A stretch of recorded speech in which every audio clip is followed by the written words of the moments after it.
YouTube. This is Felicia with Bible Scraps, and I am back with part 2 of my do-it-yourself hand sanitizer. This video is all about the disaster.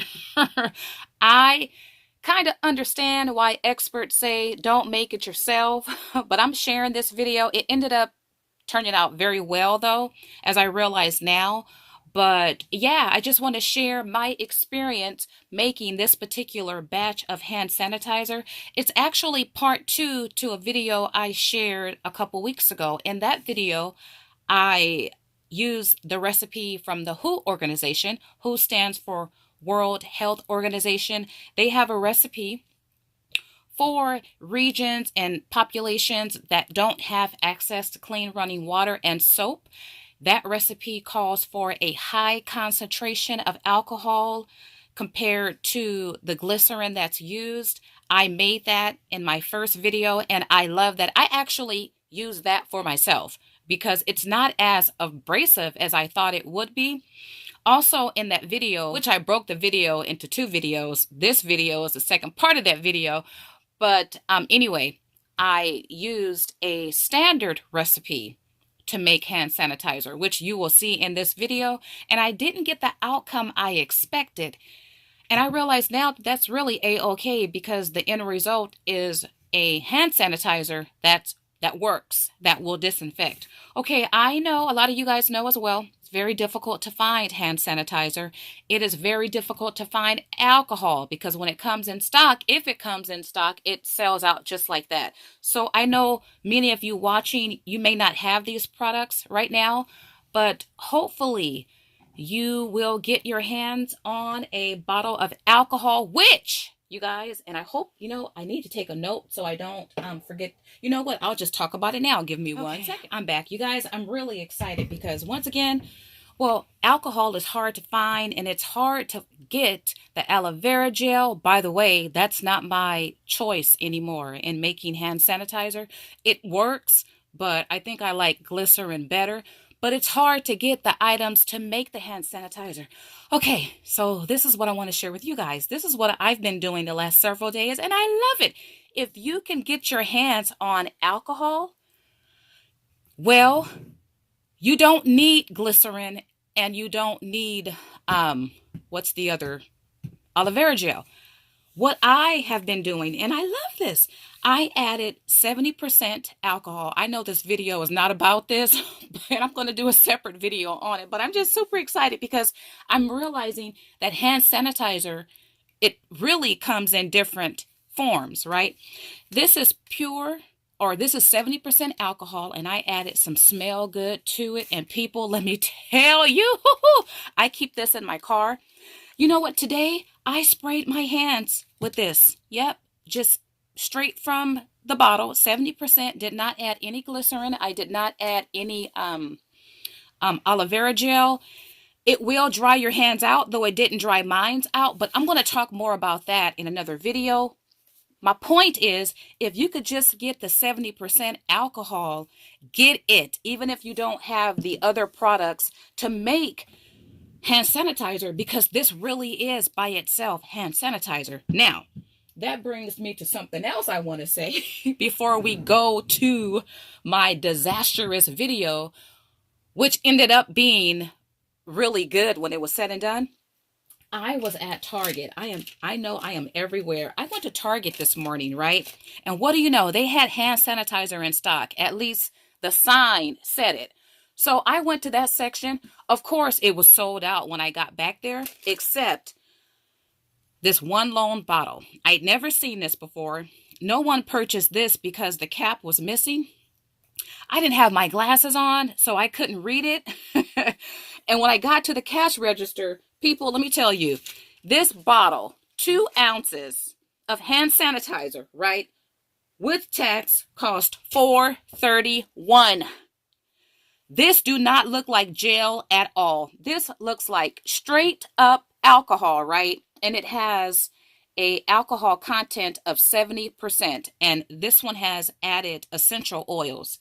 Okay, looks nothing like the hand sanitizer that we are used to seeing, like this here, the jelly type. I didn't know I had this.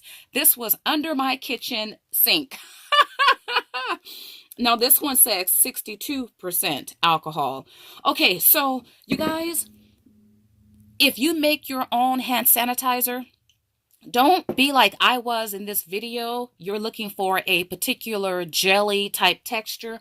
No, hand sanitizer can be more liquidy. It can have different textures. It can be jelly. It just don't have to look like the commercial hand sanitizer. So once again, this video ended up, well, it wasn't a disaster once I realized that. And I did realize that in the video, but the proof now, this 2-ounce bottle, this is basically alcohol, which is why I'm telling you all, if you only find the 70% alcohol, you have found enough, because that will get the job done. And at 70%, it will definitely kill the viruses. It's a couple days later. It's raining in my neck of the woods. And yeah, this video has been filmed over a several week span. Okay, so I keep a kit in my car that consists of different disinfectant products, including a mask. And I was looking through that kit, and look what I found. I actually found this a couple weeks ago in my laundry room and totally forgot about it. Okay, this is hand sanitizer, and it's the liquid form. And you know what? It's expired. So what I do want to say is check expiration dates, because alcohol does have an expiration date. So this was actually manufactured. I'm like, oh my goodness. It expired in 2016 in February, but there's another date. This was made in 2013. Right here. I've had this for a long time, but I'm showing this for two reasons. Number one, you do want to check expiration dates, because alcohol over time, you can still use it, but based on what I'm reading, you have to add more of it, and I don't know how much more of it you need to add. So it's very important that you do check expiration dates. And I wanted to show this because even back in 2013, I don't remember hand sanitizer back in the day if it was available in the gel form too, but obviously it was available in the liquid form. So once again, hand sanitizers come in different forms. A little bit more, because it's so very important. I have been into reading labels, something that I have to admit that I really, well, sometimes things just seem self-explanatory, but I am learning more and more when I read labels and do a little bit of research. It's so very important to pay attention to expiration dates. This one expires November 22, and this one February 23. Once again, alcohol is in demand right now, and you might have some in your cabinet, but it might be expired. What I have learned, well, we all know that the number one ingredient, the active ingredient in hand sanitizer is alcohol. But here's the thing. Alcohol has an expiration date. Okay, so what does that mean? That means that over time, alcohol loses its potency. And if it loses its potency, then it's not going to be potent enough to kill the germs, viruses, and bacteria that we expect it to kill. Now, I'm not saying don't use an expired product. I'm saying just be informed. If you can, well, I'm assuming that what you buy in stores today, it's new. But you just want to be aware. I read that, well, it's just like, I'm going to compare it to spices. I understand that spices never expire, but they do lose potency over time. So you have to use more of that particular spice. I read the same is true when it comes to alcohol. You can use it, but you have to use more of it. Now, here's the thing. There's no formula on how much more to use, right? Whether it be a tablespoon or a cup, I don't know. It's just about being informed. Once again, you might have this in your cabinet. It may have expired. I would still say don't toss it. Still use it, because it might be, effective to some degree. I don't know what that degree is. The point and what I'm saying is not just for alcohol, but disinfectants in general. Pay more attention to labels and do look at expiration dates. And if you rotate out your alcohol, disinfectants, whatever it may be, use what's going to expire first. Well, use that first. I also want to point out something else. And I don't know if this information has changed over the last couple weeks, but in order for your hand sanitizer to be effective, the end result has to have a certain amount of alcohol. Now, this is what I've learned since my last video, that there's two types of alcohol used to make hand sanitizer. And there's a percentage for each that needs to be in that particular hand sanitizer. Okay, if you look at this jelly sanitizer, you see that it's made with ethyl alcohol. Well, according to CDC, your final result should be at least 60% alcohol content if you're using the ethyl alcohol. If you are using the type of alcohol that most of us have, I put mine away. It's the rubbing alcohol. In other words, it is alcohol. Let's see. It is, where is it? Okay, if I can pronounce this correctly. Isopropyl? Okay, I probably can't pronounce it, but you guys see it. That's the rubbing alcohol. If you use that one, then the alcohol content, the final, after you've mixed all of your ingredients together, that has to be 70%. I don't see that distinction made when I read articles.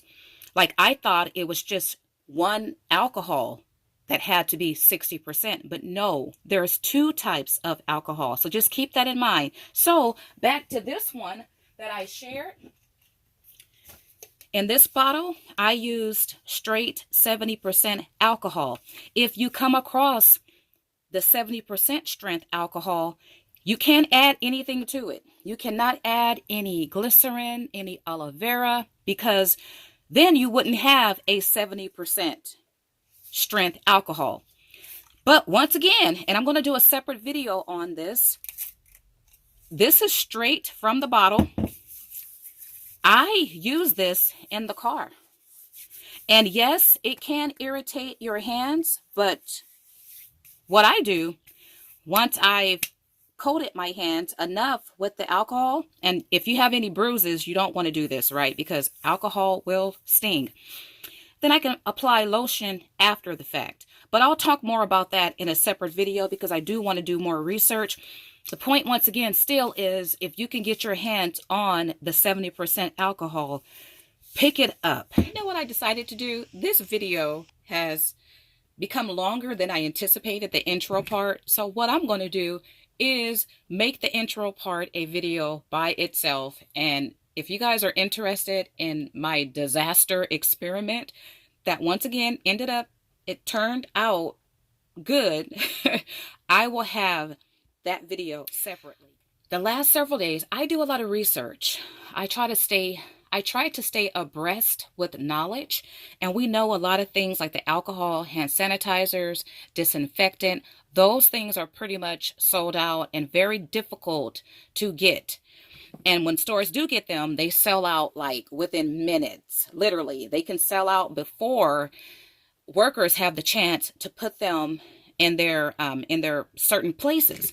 Well, one thing, if you guys can still pick up, because I do see it, but it's the next thing that's selling out, and is hydrogen peroxide. Now, I will do a separate video on this because I've been researching this.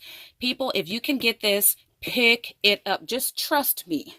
It's quite inexpensive, and if you could get it, get it. But I will give you a little sneak peek what I'm doing. And I'll talk more about it once again in another video. But I want to share this information for you all because minute by minute things are changing.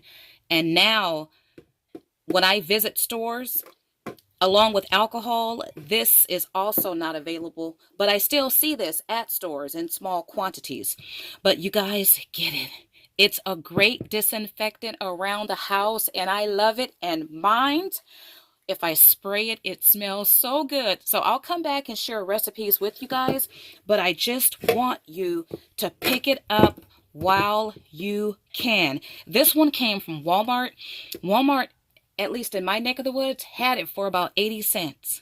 That's cheap for 32 full ounces. And then I also want to take a moment to talk about the dangers in working with alcohol. It's a flammable substance. You don't want to use this near heat, near flames.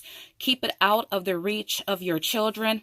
It is toxic. It is dangerous. And once again, it's flammable. So keep this out of the reach of children. Also goes for your hand sanitizer because it's made primarily with alcohol, which makes your precious hand sanitizer, even the homemade versions, is dangerous and flammable. So treat it the same way you would treat alcohol. Keep it out of the reach of children and away from flames and heat. And I also learned that you can't mail this unless you mail it within your own state. This is not supposed to fly. And there's other regulations too. I didn't know that. This is in a category with hazard items. Now, people, of course, do mail it, but it's my understanding that you have to state what it is, and you might have to pay a higher price to ship this. And in this video, I'm going to give you guys a little sneak peek. This is just actually, this is, well, it's hand sanitizer.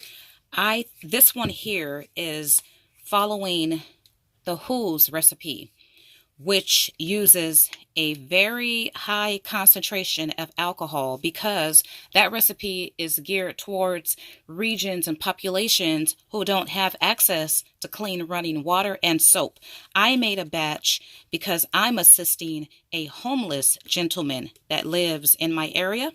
And then this one is slightly different. I called it regular, but it's still liquefied. Now, I do have other hand sanitizers that they're still liquefied, but not as liquefied. I'll share those in another video. But above all, I think we all know by now that the best way to safeguard our health is by washing our hands for at least 20 seconds, right? Fully lathering any type of soap on our hands for a full 20 seconds. For the most part, that gets the job done. But even though, because I've been reading you guys, and I learned that even if you wash your hands for 20 seconds, it don't kill 100% of everything on your hands. So I say that to say, even with clean hands, try not to touch your eyes, try not to touch your mouth, just try not to touch your face at all. It would be great to wash our hands and also use a sanitizer, especially during this time that we're living in. We cannot be too careful.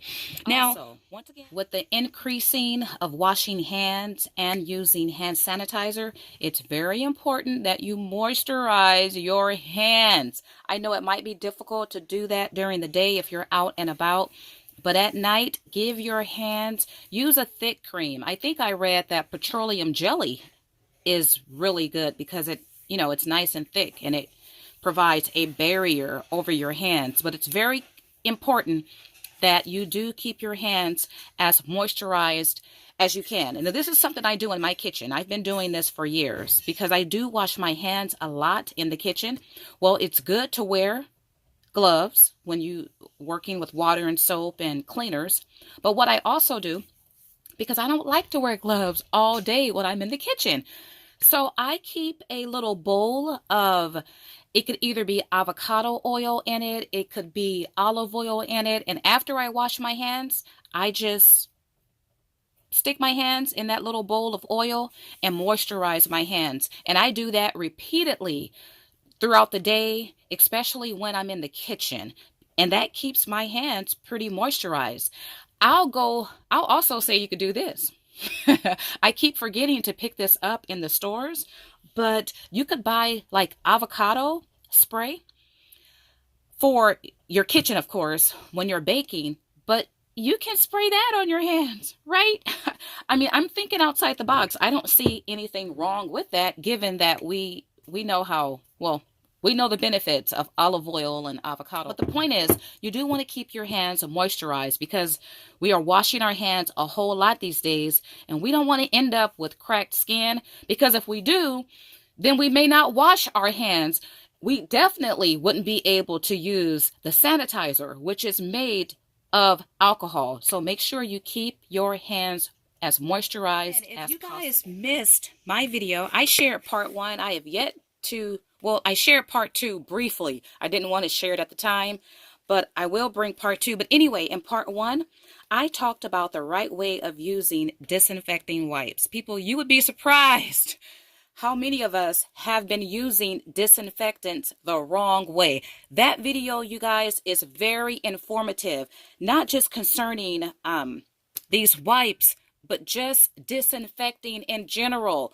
Disinfecting is in a category all by itself, right? I've learned so much. I'm telling you guys, I've done a lot of reading, and I feel so empowered with knowledge, and having the right knowledge on using products the right way, well, I'm ensuring the well-being, the health, and safety of me and my loved ones. You guys, you should check this video out. In part 2 of the video, which I haven't published yet, I did a simple compare and contrast of the 4 of the major manufacturers who make disinfecting wipes, and that was pretty interesting. But anyway, be on the lookout for that video, and if you're interested in seeing this video, you can click right now in the upper right hand screen, or you can click on a link, a thumbnail at the end of this video to be taken to the video where I talk about how to use these wipes the right way, because there is a wrong way of using. A lot of people don't have hand sanitizer or the sanitizing wipes. If you don't have absolutely anything, you can still wear gloves if you have them. But if you wear gloves, I don't think people wear these right. These do have to be switched out often. But if you absolutely don't have anything, and if you have paper towels, take some with you when you're out and about. And if you're pumping gas, use a paper towel. Then toss it when you're done. If you're using a shopping cart, well, take a paper towel. Keep your hands on that. You can also use tissue. Just think outside the box. There are things that you still can do to safeguard your health, but you might have to improvise. And if you don't have a mask, that's exactly what CDC is stating. Improvise. Make one. I think Trump said use a bandana or use whatever. Use a scarf. You don't want to go outside unprotected. I am going to link CDC's website. They actually have a pattern. They have instructions on their website. You can print it out, you can download it, but they have instructions and a pattern on making at least 2 different types of masks. Can you believe that? But they are telling us to improvise, people, by any means necessary. Cover yourself up, not just with masks, but once again, with using paper napkins, using tissue. If you don't have that and you have computer paper, use that as a barrier between your hands and whatever else you're touching. Think outside the box.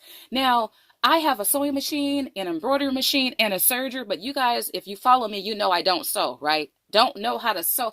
Let me tell you, I'm such a beginner. The beginning sewing books was too advanced for me, so I had to resort to a children's sewing book, which I absolutely love. But with that being said, I'm going to try my hand at making my own. Though I do have masks that I purchased from a store, I'm going to try my hand at making masks and pass them out to family and friends, right? Now is the time to do so. Now is the time to improvise, and we can all improvise together by any means necessary. Use a paper towel, use a scarf, for your hands, you want to use something disposable that you can throw away and switch out often to safeguard your this video. I promise you, this whole segment was not supposed to be a part of my disaster video, which I'm just going to share by itself. Now, if you guys like this video, if you have found it most informative and beneficial, then why not show your support? Go ahead and give me a thumbs up. Now, in addition to my disaster video I'm going to share, I will also make other sanitizer videos, because I need to make some for my grandmother's neighbors. I'm going to share that in a video. I'm also going to bring a video on peroxide. I love this stuff, you guys. Love it, love it, love it. Let me tell you, there's so many usage around the house for this. Love this. And I have other videos coming your way too, because I want to share the knowledge that I have. We are all in this together, right? You guys, I got something. I don't know if it's going to work, and I'm not going to share what it is in this video, but it's supposed to come in a couple days. My husband, he laughed at me when I told him I was going to make it. And I'm going to come back and share that with you, whether or not it works. I don't know, right? But I'm thinking outside the box, because this time that we're living in, we just can't think for today and next week and next month. I know we are in our peak season, they say, but I'm thinking ahead a year. And I think it's going to be difficult to get hand sanitizer, alcohol, disinfectants. It's going to be difficult to get these items for a long time. So we have to improvise. In the event that we can't get certain things, we have to have alternatives. And so that's what I am looking towards and trying to prepare for. Once again, if you could pick up this peroxide, get it. Call your stores to find out if they have a shipment for that day, and if they do, what time the shipment will be out. Of course, stay at home if you absolutely can, but sometimes that's not possible. We have to get out. If you go out, protect yourself, wash your hands often, and have a list of things that you need. Try to get out there and get back home as fast as you can. Okay, with all that being said, I'm going to go ahead and end this video. Like, subscribe, share, and I want to thank you all for watching. As always, blessings.